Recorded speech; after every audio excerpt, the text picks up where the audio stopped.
Hello everyone, welcome to Wizard Educational Institute.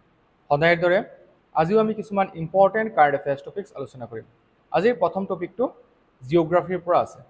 নিউজত আছে যে on July 30, 2025, a powerful 8.8 magnitude earthquake struck the Kamchatka Peninsula in Russia's Far East, making it the second strongest quake globally in the last 20 years.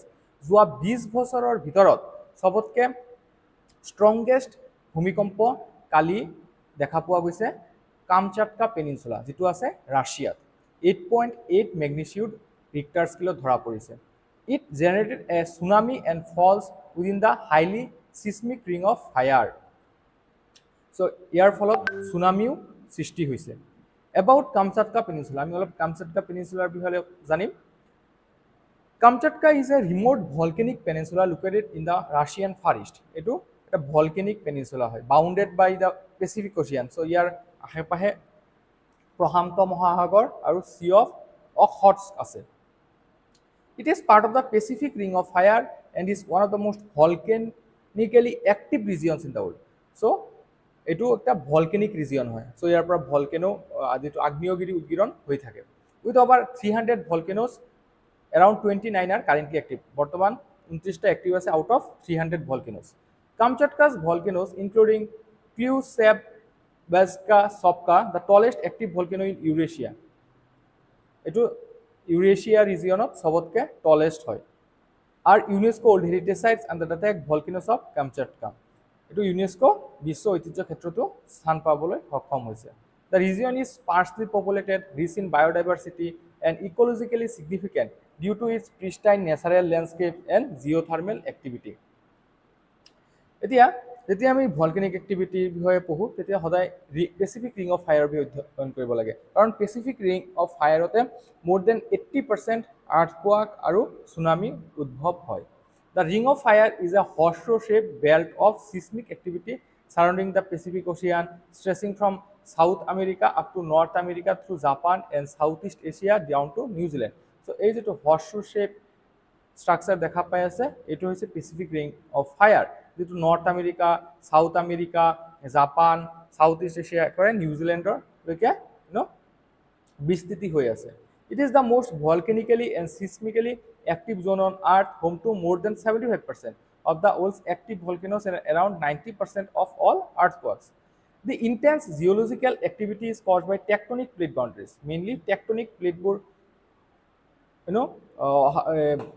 অহা যোৱা কৰি থকাৰ কাৰণে এই volcanic regionটো active হয়, especially subduction zones where one plate slides under another. Countries on the ring of fire like Japan, Indonesia, Chile and USA, বিশেষকৈ California যেটো state আছে, frequently experience earthquake, tsunami and volcanic eruption. What caused the earthquake? So Russiaৰ Kamchatka Peninsula যেটো earthquake হল হেতু কিহৰ কাৰণে হৈছে? Occurred along the circum-Pacific seismic belt. Ring of fire, Earth's most active seismic zone, resulted from subduction of tectonic plate. Tectonic plate বিলাকৰ subductionৰ কাৰণে হৈছে, which where one plate slips under another. এটা প্লেটৰ তলত আৰু এটা প্লেট সোমাই গে। The Kamchatka region is prone to frequent large magnitude quakes due to its tectonic location. Earthquake measuring instrument. এতিয়া earthquake কেনেকৈ মেজার কৰা হয়?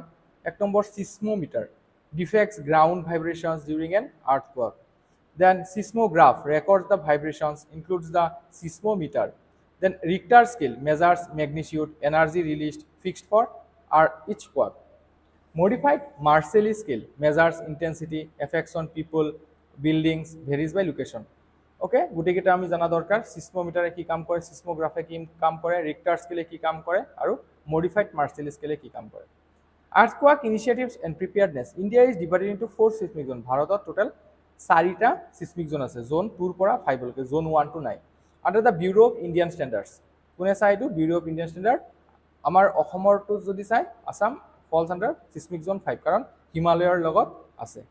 NDMA, that is National Disaster Management Authority, and NIDM lead earthquake risk mitigation and policy development. Also Disaster Management Act is the primary act governing this natural disasters. Mandates preparedness at national level, state level and district level. ৰাজ্যিক পৰ্যায়ত, জিলা পৰ্যায়ত আৰু ৰাষ্ট্ৰীয় পৰ্যায়ত সাজু হোৱাৰ কাৰণে এই DMA চোৱা চিতা কৰে। Early warning and monitoring. Indian Meteorological Department operates seismic monitoring stations under the National Seismological Network and initiatives to develop earthquake early warning systems in collaboration with global partners. বহুতখিনি collaboration হৈ আছে বিভিন্ন দেশৰ লগত যাতে আমি early warning system develop কৰিব পাৰোঁ। সো প্ৰিলিমছৰ কাৰণে এটা কুৱেশ্যন লোৱা হৈছে ইয়াত, আপোনালোকে শুদ্ধ উত্তৰটো কমেণ্ট ছেকশ্যনত জনাব। নেক্সট টপিকটো আছে সায়েন্স এণ্ড টেকনলজি, অৰ্থাৎ বিজ্ঞান আৰু প্ৰযুক্তিবিদ্যাৰ পৰা নিচাৰ মিছন, যিটোক লৈ পেলাই যোৱা ৩-৪ বছৰ ধৰি আলাপ আলোচনা হৈয়ে থাকে। সো ফাইনেলি এইটো লঞ্চ কৰা হৈছে। সো তেখেত এইটো আমাৰ ইছৰো আৰু নাছাৰ কলাবৰেশ্যন হয়। তো চাওচোন কি আছে, NISAR that is NASA ISRO synthetic aperture radar. NASA ISRO synthetic aperture radar, S for synthetic, A for aperture, R for radar, is a collaborative Earth observation satellite developed jointly by ISRO and NASA, launched successfully on 30 July 2025 aboard GSLV F-16 from Satish Dhawan Space Center, Sriharikota. So SDSC Sriharikotar পৰা এটা launch কৰা হৈছে। এতিয়া নিচাৰ বিষয়ে অলপখিনি জানো আমি। NISAR stands for NASA ISRO Synthetic Aperture Radar. The mission is designed to provide the most detailed radar images of Earth's surface ever captured from space. So পৃথিৱীৰ পৃষ্ঠখন একদম স্পেচৰ পৰা সূক্ষ্মভাৱে radar image এই মিশনটোৰ দ্বাৰা ক্যাপচাৰ কৰা হ'ব। NASA is equipped with 2 synthetic aperture radars, SARs, one L-band SAR from NASA and one is S-band SAR from ISRO. So দুটা band আছে, L-band আৰু S-band। L-band টো নাসাই দিব আৰু S-band যেটো synthetic aperture radar আছে এটো ISRO প্ৰভাইড কৰিব। Operating simultaneously in different microwave frequencies. It was launched into a sun synchronous polar orbit, okay, SSPO, at 747 km altitude, capable of imaging the entire globe every 12 days. প্রতি 12 দিন মুৰে মুৰে এটো এবাৰ প্ৰদক্ষিণ কৰিব আমাৰ পৃথিৱীখনক। Total mission cost is approximately $1.5 billion, with ISRO contributing 788 crore rupees, almost $90 million. NISAR will help monitor ecosystem changes, earthquake, glaciers, agriculture, landslides, floods, and soil moisture, also supporting both disaster preparedness and climate research. So very a important mission hoy etu. NASA ISRO collaboration significance. NASA provided the L-band SAR, that is synthetic aperture radar, GPS, high rate communication systems, and support systems. ISRO contributed the S-band synthetic aperture radar, satellite bus, launch vehicle, GSLV F-16, that is, and launch support. This marks the first time the US and India have jointly developed a major Earth observation satellite, enhancing strategic scientific cooperation. Eto prothom barar karone NASA aru ISRO mile pelai Earth observation satellite eta launch korise. A future rover collaboration between NASA and ISRO has also been proposed under the Artemis Accords, with NISAR getting the stage for deeper cooperation. So this is just the beginning. What is SAR? Synthetic aperture radar ki hoy? SAR is a type of radar used to create high resolution images of Earth's surface. So SAR or দ্বারা পৃথিবী পৃষ্ঠৰ high resolution image অৰ্থাৎ HD image generate কৰিব পৰা যাব। Okay, এটো এটা radar হয়। Even though clouds, smoke, or at night, so যদি ৰাতি সময়তো clouds বা smoke আছে, সেই পৰিস্থিতিটো একদম ধুনিয়া high resolution image create কৰিব পাৰিব। It works by sending microwave signals to the ground and analyzing the signals that bounce back. So কেনেকৈ কাম কৰে এটো? Microwave signal এটো পঠিয়াব গ্ৰাউণ্ডলৈ, দেন আৰু যেটো ৰিফ্লেকশন হৈ যাব হেতু এনালাইজ কৰিব। ঠিক আছে। Benefits of using SAR technology. Number 1, all weather day night imaging. So 24/7 by 365 day eto কাম কৰিব। SAR can capture images regardless of weather or light conditions, unlike optical satellites. So optical satellites ke eto benefit ki hoy je jikono homoyat capture koribo pare, including night, smoke, cloud areas. Disaster monitoring. It helps detect land deformation, earthquakes, landslides, floods, and glacier movement with high precision. Agriculture and forestry. SAR monitors crop health, deforestation, soil moisture, and changes in land use patterns. Surface deformation detection. It detects ground shifts in millimeters, which is critical for early warning of earthquakes, volcanoes, or infrastructure damage. Then military and border surveillance, another important aspect. SAR is used for reconnaissance, surveillance, and mapping in hostile or inaccessible terrain, বিশেষকৈ আমাৰ northern border, eastern border, so' সেইখিনি survey কৰিব পৰা যাব। চ' এই টপিকটোৰ পৰা প্ৰিলিমছৰ কাৰণে এটা কুৱেশ্যন লোৱা হৈছে ষ্টেটমেণ্ট বেছড, আপোনালোকে এনচাৰটো কমেণ্ট ছেকশ্যনত জনাব। তো আমি তৃতীয় টপিকটো লৈ যাওঁ, সেইটো আছে আৰ্ট এণ্ড কালচাৰৰ পৰা। নিউজত আছে যে 349 gemstones from the sacred Piprawa relics of Buddha, which were recently listed for auction at Sotheby's, Hong Kong, have been successfully brought back to India after 127 years with the help of Godrej Industries and Ministry of Culture. Ministry of Culture আৰু Godrej Industries সহযোগিতাত 349টা জেমষ্টোন যিটো বুদ্ধৰ পিপ্ৰাৱা ৰিলিক্সৰ সৈতে জড়িত, সেইটো হংকঙৰ পৰা ভাৰতলৈ 127 বছৰৰ পিছত অনা হৈছে। বেকগ্ৰাউণ্ডটো চাওঁ। The relics were excavated in 1898 by British engineer William Claxton Pepe at Piprawa, an ancient Buddhist site in Uttar Pradesh near the India-Nepal border. Bharat Nepal বৰ্ডাৰৰ ওচৰত এটা জাগা আছে পিপ্ৰাৱা, তাৰ পৰা এই ৰিলিক্সবোৰ, বুদ্ধাৰ ৰিলিক্সবোৰ ক্লেক্সটন পেপে, তেখেতৰ নাম আছিল উইলিয়াম ক্লেক্সটন পেপে, তেখেতে উদ্ধাৰ কৰিছিলে। দ্য ডিস্কভাৰী ইনক্লুডেড বোন ফ্ৰেগমেণ্ট, crystal cascades and soapstone urns believed to belong to Lord Buddha.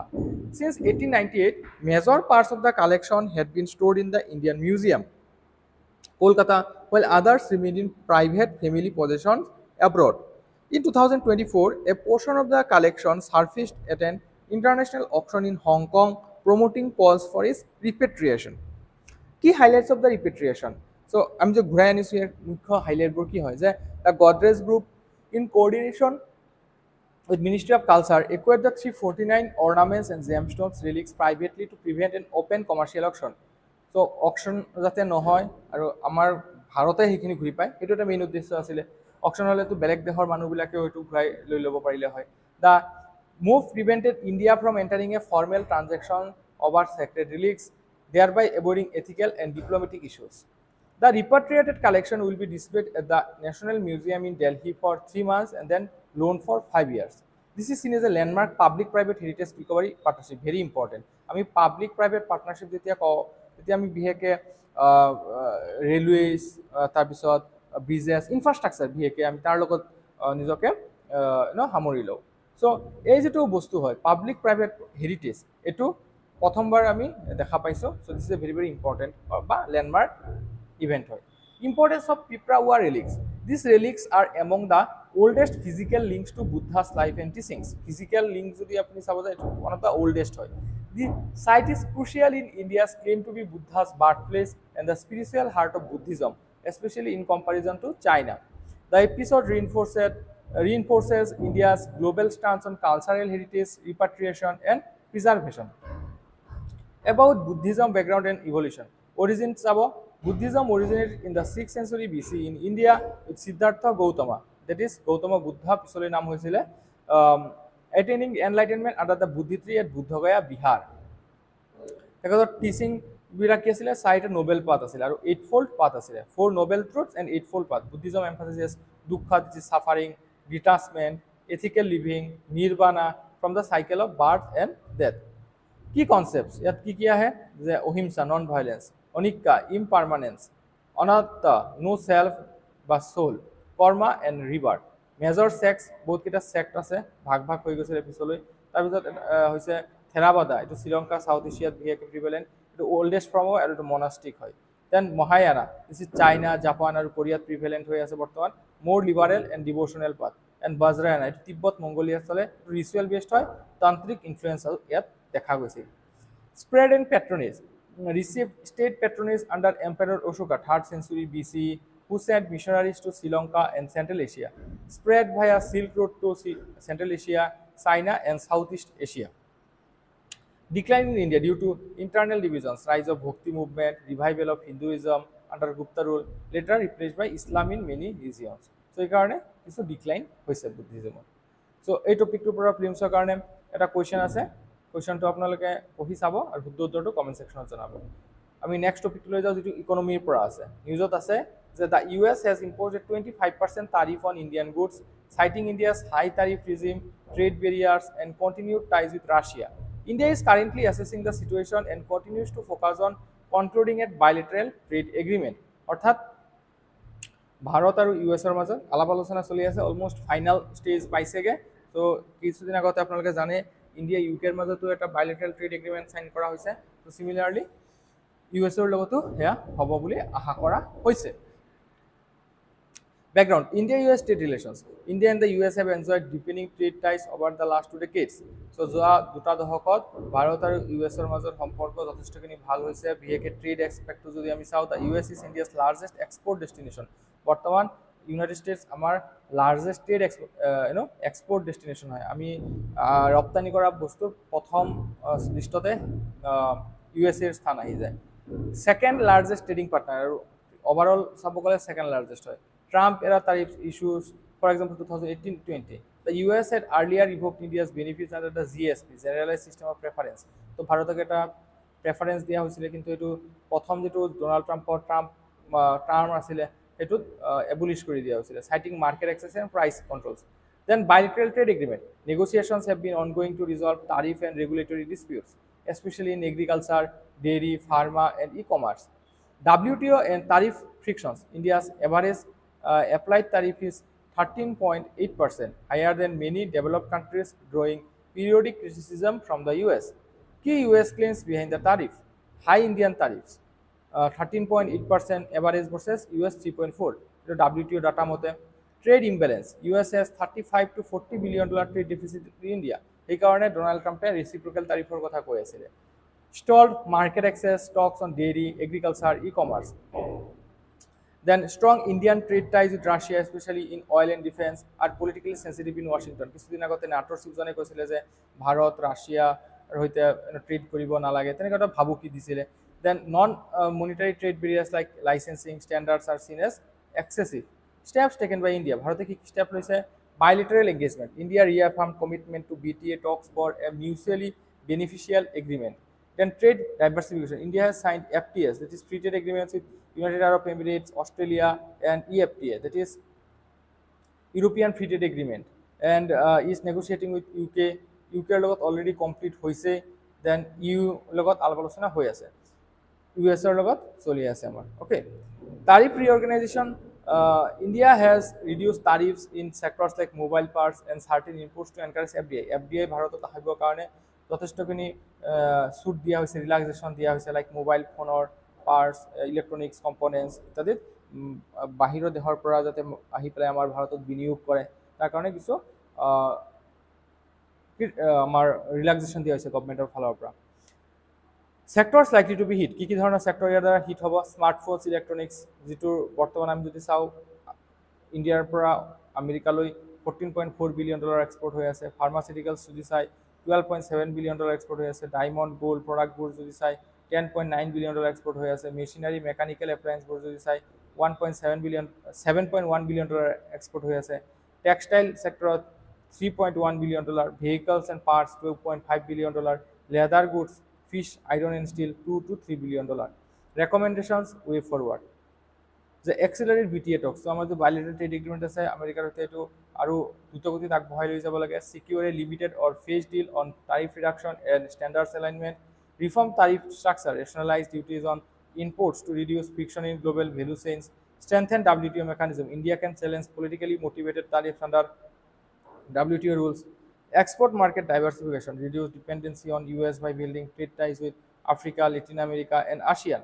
Then strategic diplomacy, balance between economic interests and geopolitical neutrality, especially Russia-US tensions. So meansৰ কাৰণে এটা কুৱেশ্যন দিয়া হৈছে, কুৱেশ্যনটো পঢ়ি চাব আৰু শুদ্ধ উত্তৰ এটা লিখি পেলাই আমাৰ ইমেইল wizardeducationalinstitute@gmail.com পঠিয়াব পাৰে, বা আমাৰ হোৱাটছএপ নাম্বাৰ 9395004636লৈ ইভালুৱেশ্যনৰ কাৰণে পঠিয়াব পাৰে। তো আজিৰ ক্লাছটো ইয়াতে সামৰিছোঁ। Thank U.